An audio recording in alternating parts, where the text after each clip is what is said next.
ڕێگەنەوە نایشتیوان نییە ئێمە شک لەوە دۆنیە کێشەیەک هەبووە لەم مەوزوعەدا پێشتر و کێشەکە پەیوەندی بە شخصەوە نەبووە هەموو بۆچوونی ئێمە کێشەمان لەگەڵ هیچ شخصێک نەبووە ئێمە بۆمە وەکو پارتی بۆ بڵێم ئێمە ئالیەتی هەڵبژاردننی سەر و کۆمارمان پێ دروست نەبووە ئەوەی کە ئێمە دەمانەویست ئەوە بووە کە سەر و کۆمار پێویستە لە چوارچێوەی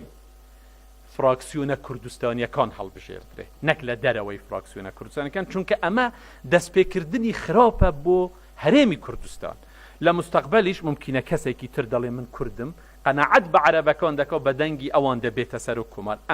ئێمە پێمان باش بوو بۆ خۆمان وەکو حکوومەت وەکو کورد پارتی پێمان باش بوو ئەم هەڵبژاردنە لە ناو فراکسیۆنە کوردستانیەکان بکرێتن و هەر کەسیش بردیەوە لەوێ کاندید بێ بۆ ئەوەی ببێتە سەر و کۆمار بزەبت شیعەکان عینەن وان کرد بۆ ئێمە ئەوەی کە جێی ناڕەحەتیە ئەمە بووە نەک ئەوەیە کە جەنابی دکتۆر بەرهەم لەگەڵ ڕێزم کە بۆتە سەر و کۆمار ئێمە هیچ کێشەیەکی شەخصیمان لەگەڵ ئەو بەڕێزە نییە